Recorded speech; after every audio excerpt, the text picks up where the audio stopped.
कहने का ये मतलब है कि if the executive will not function according to the provision of the constitution, then the judiciary has a role to check on the executive. Same apply on the legislature. If legislature will not function, the judiciary has a role and have a check on balance on the executive. Same apply on the judiciary. एक dialogue है वासेपुर का कि कूट दिए SPA office में, लेकिन यहाँ office में नहीं बच्चों को कूटा जाता, बच्चों को कूट दिया जाता है रोडे पे और एसपीए के द्वारा. अब आप समझ सकते हैं कि किस तरह की विडंबना है, किस तरह का लोकतंत्र हमारे देश में है. और जब बच्चे लेकर जाते हैं कोर्ट में तो पहला दिन हियरिंग होता है, जज साहब को बहुत अच्छा लगता है, लेकिन उसके बाद जज साहब ऐसे नाराज़ हो जाते हैं कि तारीख पे तारीख, तारीख पे तारीख, तारीख पे तारीख लगते रहता है. इसमें जज साहब की कोई ये नहीं है. मैं जानता हूँ पेशकार का काम है ऊपर नीचे करना, इनके पास पैसा नहीं ना है. पैसा है नहीं, पैसा नहीं है तो डेट कैसे आएगा भाई? खाना नहीं खा पा रहे हैं. क्या कहना चाहते हैं? छः डेट लग गया. देखिए, जब कॉन्स्टिट्यूशन बन रहा था और ड्राफ्टिंग कमेटी के चेयरमैन थे डॉक्टर भीमराव अंबेडकर, तो भीमराव साहब अंबेडकर ने जितने भी वर्ल्ड में जितने भी संविधान बने हुए थे सबको स्टडी किया और उसके बाद देखा कि इंडिया में कौन सा संविधान, कौन सा कॉन्स्टिट्यूशन बना है जो इंडिया के लिए और इंडिया के लोगों के लिए मतलब बेनिफिशियल हो. तो बहुत लोगों ने सजेशन दिया कि प्रेसिडेंशियल फॉर्म ऑफ गवर्नमेंट आना चाहिए. बहुत लोगों ने दिया कि नहीं, presidential form of government India के लिए सही नहीं है. इसलिए सही नहीं है कि उस समय बहुत भारी संख्या में जो लोग थे वो पढ़े लिखे नहीं थे, वो समझ नहीं पाते. लेकिन जो हमारा एक लीगेसी रहा है, जो यूनाइटेड किंगडम ने हमारे ऊपर जो राज किया है ब्रिटिश में, उससे इंडिया के लोग फैमिलियर थे, उसके कानून से लोग फैमिलियर थे. तो सारे स्टडी करके अम्बेडकर साहब ने बोला कि नहीं, पार्लियामेंट्री फॉर्म ऑफ गवर्नमेंट आना चाहिए. ये जो तरीका है एक सरल भी है और लोगों के लिए समझना आसान भी है. इलेक्ट्रोल पॉलिटिक्स आना चाहिए जो लोग अपने अधिकारों को समझ गए. तो पार्लियामेंट्री फॉर्म ऑफ गवर्नमेंट में इंडिया में सेपरेशन ऑफ पावर है. एक तरफ लेजिस्लेचर है, दूसरी तरफ एग्जीक्यूटिव है, एक तरफ जुडिशियरी है. तो कहने का ये मतलब है कि if the executive will not function according to the provision of the constitution, then the judiciary has a role to check on the executive. Same apply on the legislature. If legislature will not function, the judiciary has a role and have a check on balance on the executive. Same apply on the judiciary. अगर judiciary भी provision संविधान के provision के according काम नहीं करती है तो लेजिस्लेचर भी उस पर चेक एंड बैलेंसेज रख सकता है. तो कहने का मतलब है कि जैसे यूएसए, यूनाइटेड किंगडम में, ब्रिटेन में पार्लियामेंट सुप्रीम है, यहाँ पार्लियामेंट सुप्रीम नहीं है, यहाँ कॉन्स्टिट्यूशन सुप्रीम है. कॉन्स्टिट्यूशन कहाँ से पावर ड्राइव करता है? We the people of India, हमसे. तो यहाँ पे ना जुडिशियरी सुप्रीम है, ना एग्जीक्यूटिव सुप्रीम है, ना लेजिस्लेचर सुप्रीम है.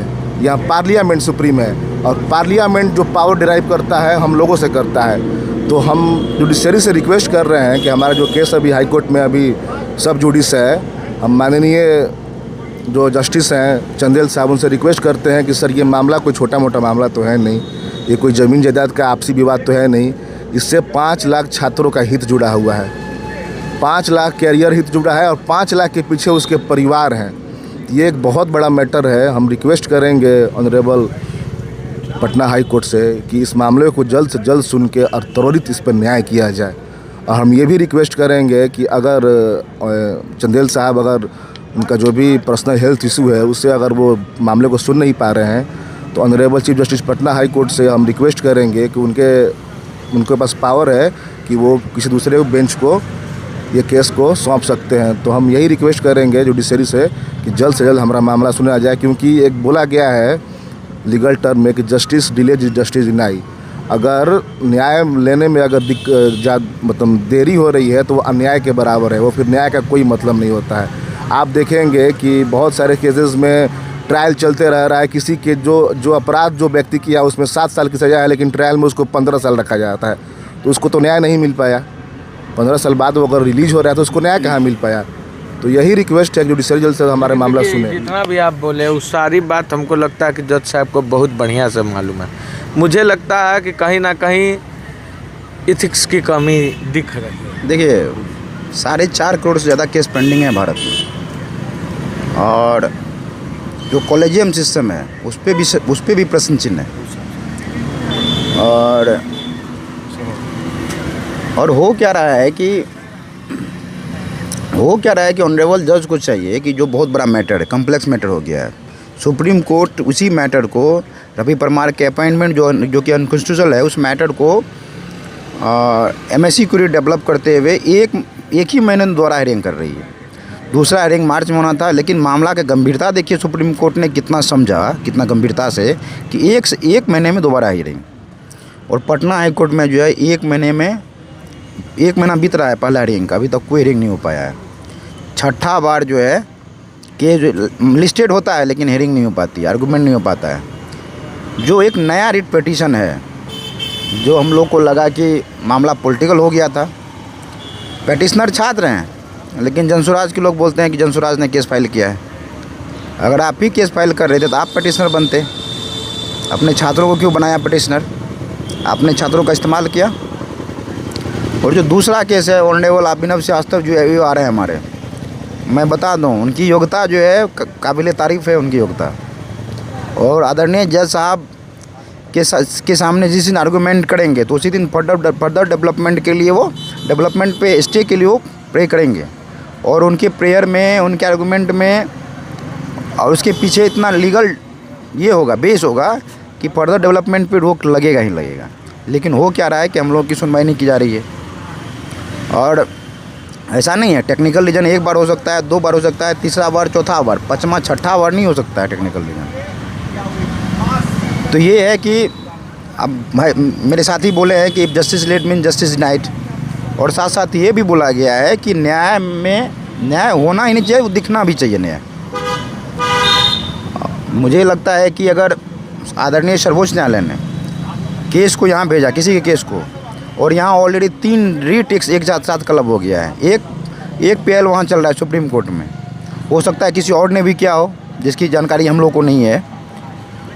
तो मामला मान चलिए अगर हेल्थ का इशू है या समथिंग जो भी है, तो ऑनरेबल जो हाईकोर्ट के एक्टिंग चीफ जस्टिस हैं आदरणीय आशुतोष कुमार सर, वो उनकी सक्रियता हम लोगों ने देखा है यूट्यूब पे, वो काफ़ी जो है मधुर हैं, मिलनसार हैं एकदम। मैं एक देख रहा था उनके जजमेंट को, एक जो है सीटेट का CBSE का जजमेंट पे, वो CBSE के हियरिंग को मैं सुन रहा था।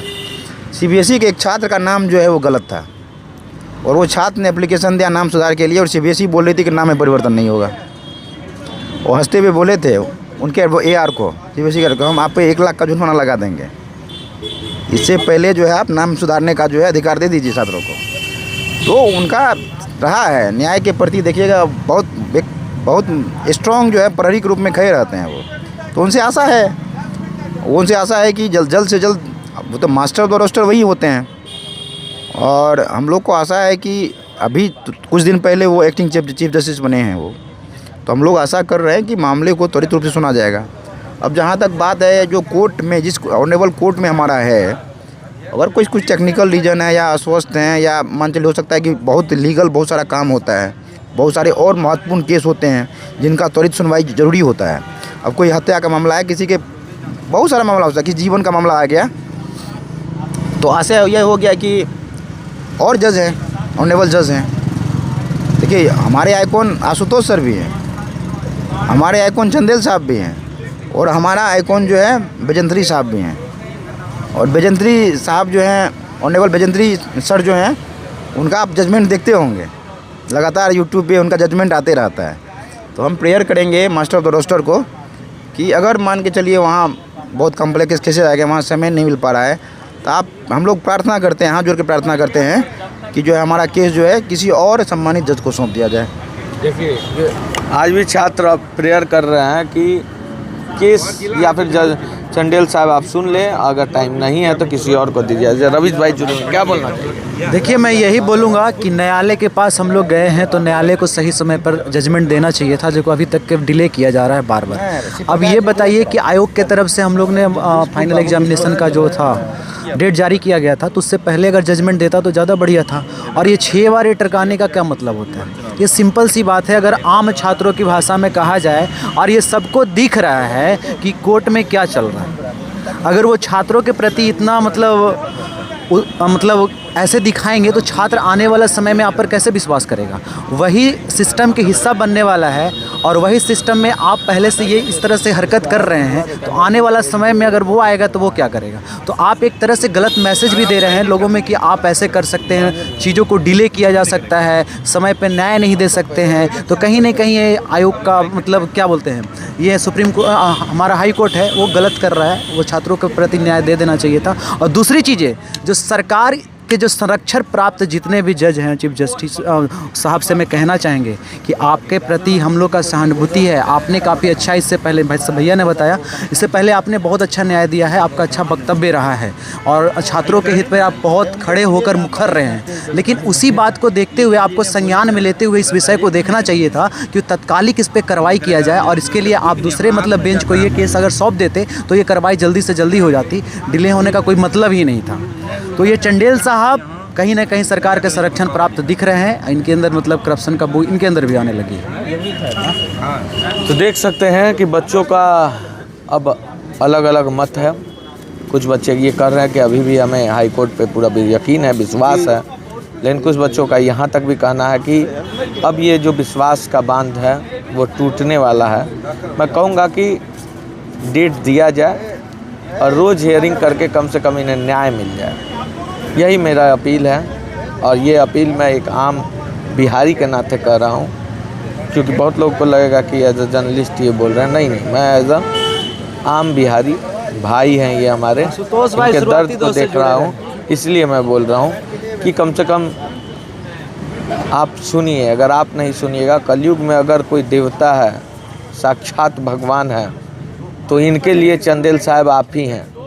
तो आप अपना त्रिनेत्र खोलें, नींद से जगें, स्वस्थ हो जाएं और जल्द से जल्द इनकी बातों को सुने और जो उचित लगे आपको आप निर्णय लें। ऐसे ही तमाम खबरों के लिए बने रहें खबरप्रस्त के साथ।